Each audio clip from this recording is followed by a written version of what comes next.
Deuxième partie de Noir et Blanc, les vaches cocardières, on vous disait, c'était encore une finale. Dès ce week-end, il va y avoir plein de finales jusqu'à la finale du Trophée des As. Le Trophée des vaches cocardières, Jackie, c'était à Saint-Rémy-de-Provence. Un grand merci à Philippe Reg et à Jean-Pierre Rodon qui auront officié. Les images vont partir. Adrien, ça tombe bien que vous soyez là aussi, puisque vous êtes engagé de partout. On vous voit dans toutes les courses maintenant, à Saint-Rémy, à l'Avenir, et aussi à la finale des vaches cocardières. À croire que votre style plaît à tout le monde. Et ma foi, c'était une finale quand même intéressante. Ça n'a pas été intéressant, ça a été très bon. Ce qu'il y a, c'est que bon, il y a des bonnes vaches, et là c'était la finale, donc toutes ont été bonnes. Et c'est très compliqué à rasoter. En première partie, j'ai eu beaucoup de mal. Après je me suis un peu plus régalé. Mais elles ont toutes été bonnes. Quand tout l'enregistre, et même les rasoteurs des vaches, il faut leur tirer un grand coup de chapeau parce que c'est vraiment pas évident à rasoter. Et, on le voit là, que vous cherchez la distance. Et c'est pas évident, donc il faut avoir quand même beaucoup de courage pour s'y apprendre. Et c'est vrai que ça tamponne du début à la fin une vache. Là, c'est pas comme les courses de taureaux. Ça vient plus vite sur le radar. Mais contrairement au taureau, il ne faut pas les charger. Il faut un peu partir de la tête et hop, Le Ricard qui allait, Jérémy Lafare a super bien rasoté, mais elle sortait fort mieux. Après, elle faisait des grosses arrivées. Et après, par contre, voilà, Carioca et Opal de Bressalou, c'est des vaches plus cocardières qui font moins la barrière et qui sont plus, que j'ai un peu mieux rasoté. Mais... Opal qui était la cocardière d'or en titre. Ouais, c'est ça. Alors que Gazette a été élue cette année, la vache de Chapelle pour la deuxième fois, cocardière d'or de cette année. Et cocardière d'argent, c'est la vache d'un élevage cousin, on va dire, de par la famille Chapelle, puisque c'est une vache de la galère, cocardière d'argent. Ouais. Elle est petite, ouais. La vache de Chapelle. Elle est petite, mais elle a du moral. Très bonne vache. Et Christine, la galère, elle a été atomique. Alors il faut savoir que d'ailleurs comme pour les taureaux, c'est le matin même que les vaches sont élues, donc ça n'a rien à voir quant à la prestation de la course de l'après-midi, parce qu'on n'est jamais dans les taureaux et dans les vaches pour savoir ce qu'elles vont faire le jour même. C'est sur l'ensemble de la saison que la commission pour l'occasion vote. D'ailleurs il y avait un prix pour la meilleure vache, non aussi c'est Christine qui a gagné. Celle-là, c'est Cigale, c'est celle qui a gagné les présélections à Vestric en protection. Et là, on vous voit déjà le samedi, vous vous êtes régalé. Adrien, est-ce que ça vous a mis en jambe pour le lendemain? Bah ouais, il faut croire. Il faut croire que ça m'a fait du bien. Et bon, après, c'est toujours pareil. Saint-Rémy, ça fait 10 ans que je vais à Saint-Rémy. C'est des gens avec qui je suis ami. Et bon, ça leur faisait plaisir que je vienne. Et là, quelle action après Jérémy? Après Jérémy, c'est Christine. Celle-là, elle a été... c'est serré-moi de Maillan en fille. Voilà. Et le Saint-Rémois de Maillan, on a vu Hadès tout à l'heure qui est pas loin de Saint-Rémois, à voir s'il vieillira aussi bien que Saint-Rémois qu'on verra tout à l'heure dans les images, mais à revoir ce taureau de Fabre Maillan qu'on a vu à Aigueville. Et c'est vrai, une machine à taper.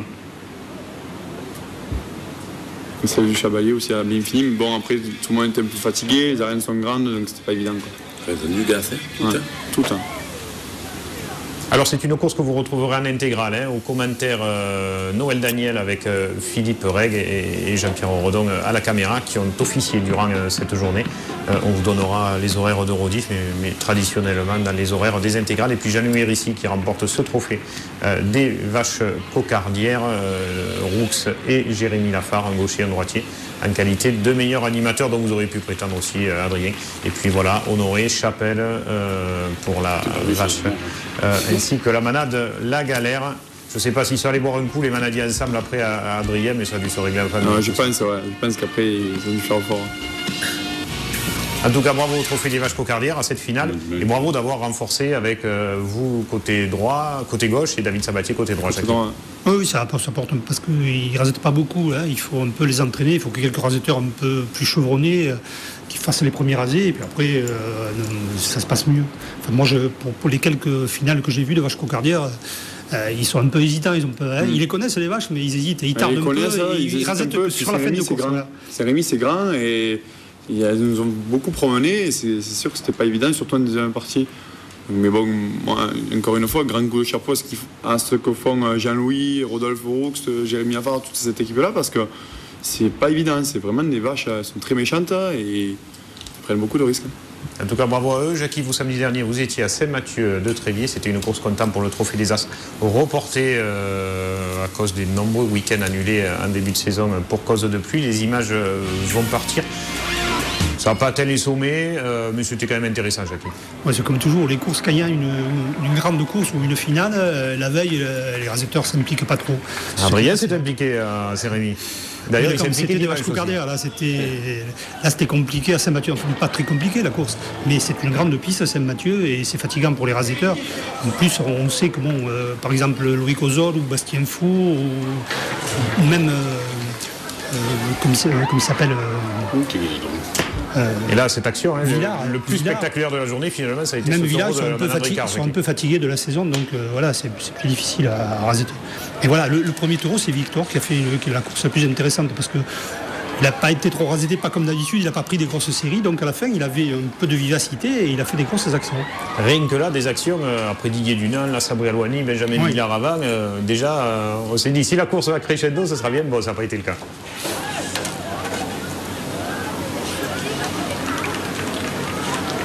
Donc après, je pense que c'est Pluvier, pour moi, ça a été le meilleur de la course. On a donné le prix à Victor. C'est un peu parce qu'il est un peu fantaisiste, ce taureau, mais je pense que Pluvier, ça a été le plus sérieux, le plus intéressant de la course. Je crois qu'il avait fait une bonne course quand la Royale est sortie précédemment. Par Victor Jourdain, Victor le taureau. Je sais que Victor est fantasque aussi, mais vous ne parlez pas de lui là pour l'occasion. Cela n'a rien à voir, on dit ça pour votre cousin. Là, c'est Ruy Blas qui est sorti à Saint-Julien-des-Mours il n'y a pas très longtemps et dans cette grande piste, il n'avait pas la vivacité habituelle. Donc il n'a pas fait de grosses actions aux planches.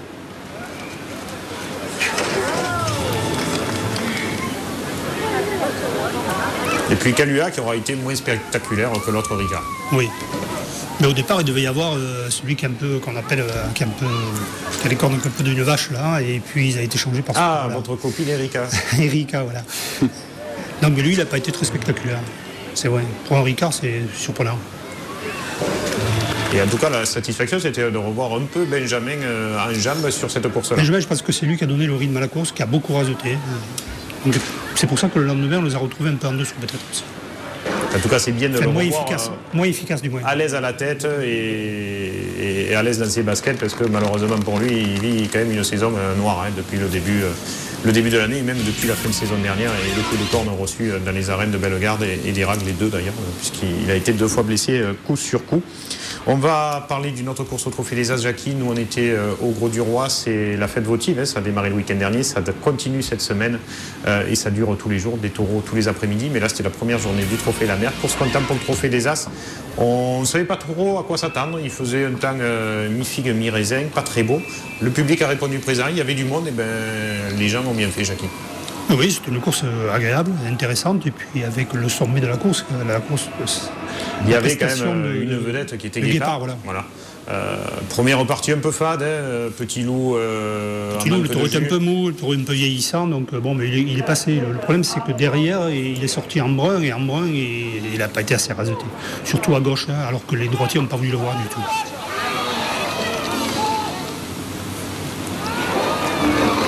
Et on voit quand même Petit Loup à l'arrivée, en image en tout cas, le taureau le plus intéressant de cette première partie.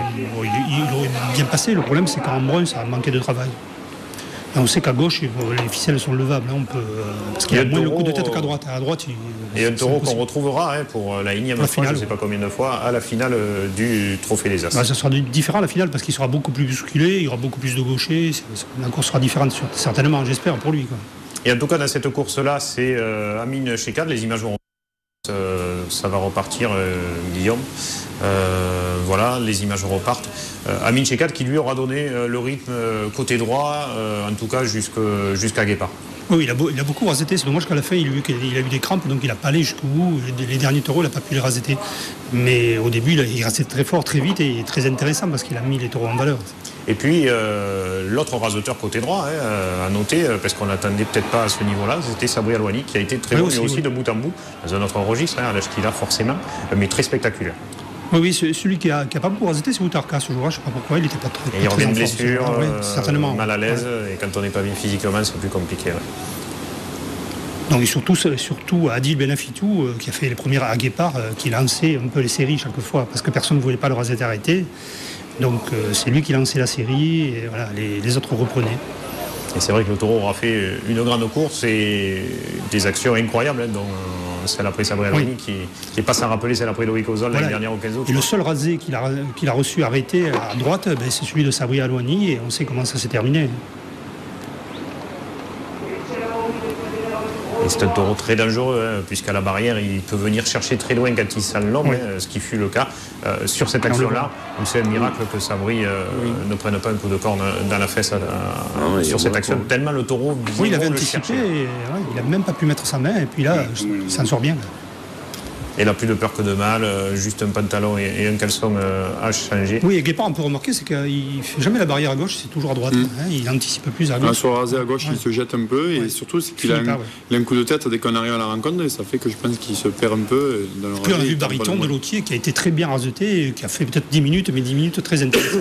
On craignait que le taureau ne soit pas à la hauteur, et finalement, avec les jeunes, Mathieu Schuller retrouvé, Amin Cheka, Adil Benafitou, son petit frère Nabil, les raseteurs ont joué le jeu, Sabri Alouani aussi, et on a vu... Oui, ils sont restés un peu à la tête, ils ont permis au taureau de faire des enfermés qu'ils n'auraient peut-être pas fait s'ils avaient rasété pour lever les attributs simplement.